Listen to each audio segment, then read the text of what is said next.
नमस्कार साथियों, स्वागत है हमारे YouTube चैनल में। जैसा कि आपको पता है कि हम आपके लिए लेके आए हैं नोरसेट स्पेशल क्लासेज, जिसमें हम बात करेंगे पर्टिकुलर सब्जेक्ट के पर्टिकुलर क्वेश्चन की, जो कि नोरसेट में आने की भरपूर संभावना है।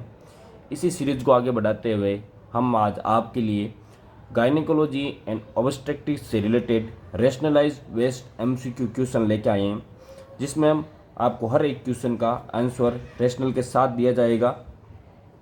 और इसी को देखते हुए हम क्लास को आगे बढ़ाने से पहले, अगर आप इस चैनल पर नए हैं तो चैनल को सब्सक्राइब जरूर कर लीजिएगा और बेल आइकन पर क्लिक करना ना भूलें।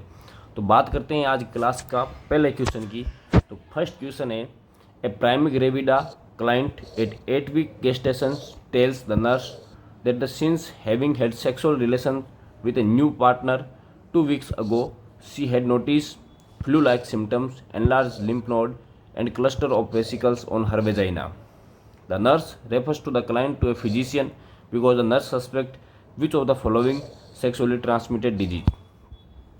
क्वेश्चन को समझने इससे पहले मैं आपको बता देता हूँ कि क्वेश्चन क्या कहना चाहता है। क्वेश्चन कहना चाहता है कि एक क्लाइंट आई है, प्राइमरी ग्रेविड है, 8 week गेस्टेशन है उसका।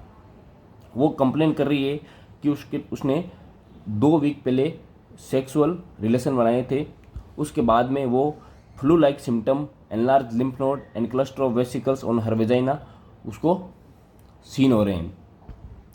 तो नर्स क्या सस्पेक्ट करके उसको फिजिशियन के पास भेजेगी। तो फर्स्ट ऑप्शन लिख रखा है gonorrhoea, second chlamydia trachomatis infection, third syphilis, fourth herpes genitalis. तो इसका जो करेक्ट आंसर है वो करेक्ट आंसर है हर्पिस जेनेटेलिस। हर्पिस जेनेटेलिस, क्योंकि ये सारे symptom flu like symptom, enlarge lymph node and cluster of vesicles on vagina, ये सारे सिम्टम है हर्पिस जेनेटेलिस के। हर्पिस जेनेटेलिस के। गोनोरिया में हम देखते हैं मेनली गोनोरिया में हमें कोई सिम्टम नहीं दिखाई देते हैं, मोस्टली ये एसिम्टमेटिक होता है। जबकि क्लेमाइडिया ट्रोकोमाइटिस में हमें एक वेजाइनल डिस्चार्ज होता है, जो कि येलोइश कलर का वेजाइनल डिस्चार्ज हमें देखने को मिलता है। सिफिलिस में ए पेनलेस शेंकर हमें देखने को मिलता है। ठीक है, ये सारी बातें हो गई इसकी। तो इसका जो करेक्ट आंसर है वो हर्पिस जेनेटेलिस है। ठीक है, फिर बात करते हैं नेक्स्ट क्वेश्चन की। नेक्स्ट क्वेश्चन में ए 30 years old G4P3 client at 30 week of gestation is admitted to the hospital for evaluation. The client has experienced 2 neonatal deaths because of hemolytic disease of the newborn. An amniocentesis is to be performed to evaluate bilirubin density. The nurse should obtain a specimen container that is in which of the following. Means question हमें ये कहना चाहता है कि एक 30 years old pregnant lady हमारे पास है ये, जिसकी जो ऑब्स्टेट्रिक हिस्ट्री है वो G4 है, मतलब वो ग्रेविडा 4 है, चौथी बार प्रेग्नेंट हुई है। P3 है, प्रीटर्म तीसरी बार, तीनों बार प्रीटर्म हुए हैं, चौथी बार ये एडमिट हुई, मतलब हमारे पास आई है, एडमिटेड हुई है हॉस्पिटल में। किसके एवेल्यूएशन के लिए एडमिटेड हुई है? हीमोलाइटिक डिजीज़ को इवेल्यूएट करने के लिए ये हमारे हॉस्पिटल में एडमिट हुई है। तो जो बिलिरुबिन, जो उसका हीमोलाइटिक डिजीज़ ऑफ न्यूबॉर्न को एसेस करने के लिए हमें एम्नियोसिंथेसिस करना है। उसका एम्नियोसिंथेसिस करने के लिए हमें जो एम्नियोटिक फ्लूइड रखने के लिए जो कंटेनर चाहिए, वो कौन से कलर का कंटेनर चाहिए, और एज नर्स आप कौन सा कंटेनर चूज करोगे। तो इसमें ऑप्शन दे रखे हैं, डार्क कलर का कंटेनर चूज करोगे, या एकदम क्लियर कलर का कंटेनर चूज करोगे, या ग्रीन कलर का कंटेनर चूज करोगे, या अंबर कलर का कंटेनर चूज करोगे। तो इसका जो करेक्ट आंसर है वो होगा डार्क कलर का कंटेनर हम चूज करेंगे एज नर्स। डार्क कलर का कंटेनर चूज करने के पीछे इसका रेशनलाइजेशन ये है कि बिलिरुबिन होता है वो फोटोसेंसिटिविटी होता है, फोटोसेंसिटिव या थोड़ा सा फोटोसेंसिटिव होता है, जिसकी वजह से जो अगर जैसे ये कोई लाइट के सोर्स में आएगा तो इसका जो बिलिरुबिन लेवल है वो हमें एग्जैक्ट पता नहीं चलेगा कि कितना बिलिरुबिन एग्जैक्ट लेवल था। इसलिए हम जब भी एम्नियोसिंथेसिस करते हैं हीमोलाइटिक डिजीज ऑफ न्यूबॉर्न को एसेस करने के लिए, तब हम उसको डार्क कंटेनर में जो एम्नियोटिक फ्लूइड है उसको रखते हैं, फिर बाद में उसको लैब में भेजते हैं। तो इसका जो करेक्ट आंसर है वो होगा डार्क कलर का। जो ऑप्शन 2 है क्लियर, वो भी नहीं होगा, ग्रीन भी नहीं होगा और अंबर भी नहीं होगा, क्योंकि ये सारे लाइट पारदर्शी होते हैं, ट्रांसपेरेंट होते हैं, जिसमें लाइट आर पार जा सकती है। नेक्स्ट क्वेश्चन है, a client in the triage area who is at 19-week gestation state that she has not felt her baby move in the past week and no fetal heart tones are found. While evaluating this client, the nurse identifies her as a being at the highest risk of developing which problem? तो इसका question क्या कहना चाहता है, सबसे पहले हम ये देखेंगे। क्वेश्चन कहना चाहता है कि एक लेडीज आई है ट्राइज पे आप बैठे हो, ठीक है, जो कि 19-week gestation पे है। उसने कंप्लेन कर रही है कि उसको पास्ट 1 सप्ताह से ना तो उसको बेबी का मूवमेंट फील हुआ है, ना ही उसकी फीटल हार्ट टोन्स फील हुई है या उसने सुनी है। तो नर्स इवेल्युएट करने के बाद में सबसे ज़्यादा रिस्क किसकी है, फीटल आईयूडी डेथ होने के बाद में। क्वेश्चन पूछ रहा है कि आईयूडी इंट्रा यूटेराइन डेथ होने के बाद में जो क्लाइंट है उसको सबसे ज़्यादा रिस्क कौन सी डिजीज़ की रहती है।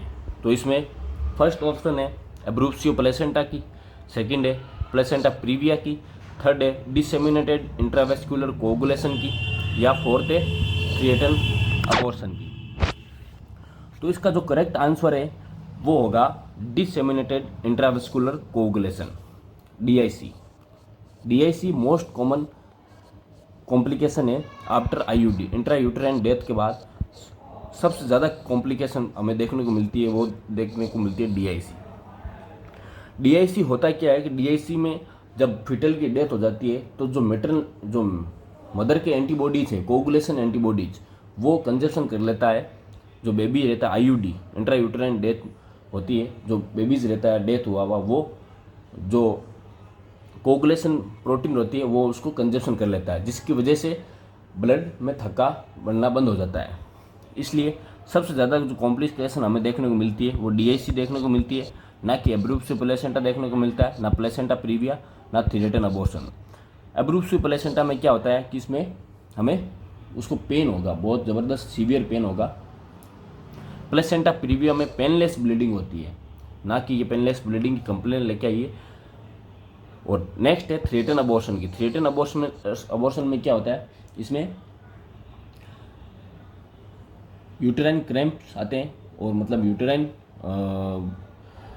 एब्डोमिनल पेन होता है और साथ में ब्लीडिंग भी होती है थोड़ी बहुत, जिसकी वजह से हम थ्रेटन अबॉर्शन कह सकते हैं। तो इसमें से जो सबसे मोस्ट सुटेबल आंसर है वो 3 है और इसका करेक्ट आंसर भी DIC है, ठीक है। फिर नेक्स्ट बात करते हैं, when providing care to the client who has undergone a dilatations and curettage after spontaneous abortion, the nurse administer hydroxyzine as ordered. Which of the following is expected outcome? इसमें पूछ रखा है कि एक लेडीज एक क्लाइंट है, उसका हमने DNC किया, DNC डायलेटेशन एंड क्यूरेटेज, ठीक है। DNC क्या होता है, DNC होता है उसको मतलब हम बोल सकते हैं कि जो एक तरह का अबॉर्शन होता है जिसमें हम प्लान अबॉर्शन करते हैं उसमें, ठीक है। नर्स एडमिनिस्टर करती है हाइड्रोक्सीजीन एज ऑर्डर, डॉक्टर ने लिख रखा है हाइड्रोक्सीजीन एडमिनिस्टर करनी है। तो उसमें विच of the following expected outcome क्या देखने को मिलता है जब हम हाइड्रोक्सीजीन एडमिनिस्टर करते हैं। तो इसका सबसे फर्स्ट ऑप्शन है एब्सेंस ऑफ नोजिया, सेकंड है मिनिमाइज पेन, थर्ड है डिक्रीज यूटेराइन क्रैम्पिंग और इम्प्रूव यूटेराइन कॉन्ट्रैक्टिलिटी। तो इसका जो करेक्ट आंसर है वो है एब्सेंस ऑफ नोजिया। जो हाइड्रोक्सीजीन है वो एक ट्रैंक्विलाइजर है, ठीक है, जो कि हमें नोजिया को प्रिवेंट करने के लिए देते हैं, ठीक है। इसका जो एक और साइड इफेक्ट है वो होता है स्लीपीनेस, जिसमें हमें पेशेंट को हम स्लीपीनेस ज़्यादा एक्सेसिव स्लीप आएगी। मिनिमाइज पेन कम करने के लिए हमें हाइड्रोक्सीजीन एडमिनिस्टर नहीं करते हैं, ये ना कि डिक्रीज यूटेराइन क्रैम्प को भी रोकने के लिए हम हाइड्रोक्सीजीन एडमिनिस्टर नहीं करते हैं, और इम्प्रूव ड्यूटेरन कॉन्ट्रेक्टिलिटी के भी हम हाइड्रोक्सीजन एडमिनिस्टर नहीं करते हैं। तो इसका जो करेक्ट आंसर है वो है 1 नंबर, एब्सेंस ऑफ नोजिया। ठीक है, फिर बात करते हैं हम, a multigravida client at 32 week gestation has experienced hemolytic disease of the newborn in a previous pregnancy. The nurse should prepare the client for frequent antibody titer evaluations obtained from which of the following. इसमें question क्या कह रहा है कि एक मल्टीग्रेविडा client at 32 week की मल्टीग्रेविडा client है जो कि हमारे पास आई है क्या कंप्लेन लेके, hemolytic disease of the newborn in previous pregnancy में, और नर्स प्रिपेयर कर रही है फॉर एंटीबॉडी टाइटर के लिए, उसको वापस एंटीबॉडी टाइटर इवेल्युएशन करने के लिए। तो हम कौन सा ब्लड सैंपल लेंगे? तो इसमें जो ऑप्शन दे रखा है वो दे रखा है, पहला है प्लेसेंटल ब्लड, सेकेंड है एमनियोटिक फ्लूइड, थर्ड है फीटल ब्लड, और फोर्थ है मैटरनल ब्लड। तो हम जब इस इक्वेशन में हम टाइटर चेक करते हैं hemolytic disease of the newborn में, तो टाइटर मैटरनल ब्लड का हम टाइटर चेक करते हैं। तो इसका जो करेक्ट आंसर होगा वो होगा 4। ठीक है, ना कि प्लेसेंटल ब्लड होगा, ना कि एमनियोटिक फ्लूइड होगा, ना कि फीटल ब्लड होगा। हम मैटरनल ब्लड में चेक करते हैं, एंटीबॉडी टाइटर चेक करते हैं। ठीक है, नेक्स्ट क्वेश्चन है, during a childbirth preparation class a primary gravida client at 36 week gestation tell the nurse my lower back has really been bothering me lately, which of the following exercise suggested by the nurse would be the most helpful. Exercise से related question आ रखा है Delhi AIIMS 2019 के paper में, obstetrics and gynaecology subject से related question है। इसमें पूछ रखा है कि एक 36 वीक gestation की प्राइमरी ग्रेविडा है, वो कंप्लेन कर रही है कि मेरे लोअर बैक पेन बहुत ही एक कर रही है, दर्द कर रही है। ठीक है, मैं कौन सी एक्सरसाइज करूं जिसकी वजह से मुझको रिलीफ मिलेगा? तो इसमें जो करेक्ट जो आंसर जो ऑप्शन दे रखे हैं वो दे रखे हैं, एक pelvic rocking exercise, deep breathing exercise, tailor sitting exercise और स्क्वेंटिंग एक्सरसाइज। तो इसका जो करेक्ट आंसर होगा वो पेल्विक रॉकिंग एक्सरसाइज होगा। पेल्विक रॉकिंग एक्सरसाइज में क्या होता है, स्ट्रेस पड़ता है यहाँ पे थोड़ा बहुत ये कमर में, जिसकी वजह से थोड़ी मसल्स रिलैक्स होती है और लोअर बैक पेन में हमें एक में आराम देखने को मिलता है। डीप ब्रीथिंग एक्सरसाइज में इतनी इफेक्टिव नहीं है जितनी मतलब पेन को रिलीफ करे लोअर बैक का। ठीक है, टेलर सिटिंग और स्क्वेंटिंग एक्सरसाइज है, ये पेरिनियल मसल्स को मजबूत करने के लिए होती है। ये ड्यूरिंग लेबर हम कहते हैं कि टेलर सिटिंग या स्क्वेंटिंग एक्सरसाइज करो। तो जो इसका जो करेक्ट आंसर है वो होगा pelvic rocking exercise, pelvic rocking exercise. ठीक है, नेक्स्ट क्वेश्चन है, when performing Leopold's manoeuvre which of the following would the nurse ask the client to do ensure optimal comfort and accuracy. Leopold's manoeuvre क्या होता है? Leopold's manoeuvre में हम एक manoeuvres होता है जिसमें हम देखते हैं कि फिटल की कौन सी पोजीशन, यूटेराइन कैविटी में कौन सी पोजीशन है फिटल्स की। ठीक है, वो चेक करने के लिए हम लियोपोल्ड्स मैन्यूवर करते हैं। लियोपोल्ड्स मैन्यूवर करने के दौरान सबसे पहले हम क्या चेक करेंगे या क्या इंस्ट्रक्शन देंगे वो हम इसमें पूछ रखा है। क्वेश्चन में क्या पूछ रखा है कि when performing Leopold's manoeuvre which of the following would the nurse ask the client to do ensure optimal comfort and accuracy. Leopold manoeuvre करने से पहले नर्स क्लाइंट को क्या एंश्योर करेगी या क्लाइंट को क्या बोलेगी जिसकी वजह से ड्यूरिंग प्रोसीजर वो एकदम कंफर्ट रहेगी क्लाइंट और एक्यूरेसी भी उसकी 100% या ज़्यादा एक्यूरेसी रहेगी। तो इसका जो करेक्ट आंसर है या इसको जो ऑप्शन दे रखे हैं वो है, एक तो breathe deeply for 1 minute, empty her bladder, drink a full glass of water, lie on her left side. तो जो इसका करेक्ट आंसर है वो एम्प्टी हर ब्लैडर होगा। ठीक है, ब्लैडर एम्प्टी करने के लिए हम बोलते हैं लियोपोल्ड मैन्यूवर करने से पहले। एम्प्टी ब्लैडर करने के लिए इसलिए बोलते हैं क्योंकि लियोपोल्ड मैन्यूवर में हम एब्डोमेन को पाल्पेट करते हैं। एब्डोमेन को पाल्पेट करते हैं, अगर क्लाइंट का जो ब्लैडर है वो फुल रहेगा तो उसको जैसे हम पाल्पेट करेंगे तो उसको अनइजीनेस या अनकंफर्टेबल लगेगा, जिस वजह से हम पहले कहते हैं कि आप यूरिन पास करके आ जाओ, ब्लड एम्प्टी करके आ जाओ। ब्रीथ डीपली फॉर 1 मिनट, इसमें ये एक रिलैक्सेशन एक्सरसाइज है, लियोपोल्ड मैन्यूवर में इसका कोई यूज़ नहीं है। ड्रिंक के फुल गिलास ऑफ वाटर, हम ऐसा नहीं बोलेंगे क्योंकि हम एब्डोमिनल पाल्पेट कर रहे हैं। अगर ड्रिंक वाटर गिलास पी के आएगी तो उसको थोड़ा सा डिस्कम्फर्ट भी होगा और हो सकता है कि लियोपोल्ड मैन्यूवर में भी थोड़ी बहुत हमें एक्यूरेसी ना देखने को मिले। लाई ऑन हर लेफ्ट साइड में हम उसको सोने के लिए नहीं बोलेंगे, हम उसको सिंपली लोअर बैक के साथ मतलब सीधा सोने के लिए बोलेंगे, विथ थोड़े से लेग फ्लेक्स करने के लिए बोलेंगे और थोड़ा नेक के नीचे हम पिलो विलो दे के आराम से उसको कंफर्टेबल पोजीशन में लेटाएंगे। उसके बाद हम लियोपोल्ड मैन्यूवर करना स्टार्ट करते हैं। ठीक है, नेक्स्ट क्वेश्चन है, which diagnostic test would be the most important to have for primary gravida client in the second trimester of her pregnancy. ऐसा कौन सा मोस्ट इम्पोर्टेंट डायग्नोस्टिक टेस्ट है जो हम प्राइमरी ग्रेविडा में करते हैं सेकेंड ट्राइमेस्टर ऑफ प्रेगनेंसी में? तो जो इसका करेक्ट आंसर है, ये जो ऑप्शन दे रखे हैं वो है amniocentesis to detect abnormalities, chronic villus sampling, ultrasound testing, alpha fetoprotein testing. ये इंपॉर्टेंट क्वेश्चन है, नोटसेट में आ सकता है, 3 स्टार क्वेश्चन है। ठीक है, तो इसका जो करेक्ट आंसर है वो होता है alpha fetoprotein testing. Second trimester में हम अल्फा फिटोप्रोटीन का टेस्ट करवाते हैं। ये अल्फा फिटोप्रोटीन का जो टेस्ट करवाने का एक मतलब जो टाइम है वो है 15 to 18 वीक्स ऑफ प्रेगनेंसी।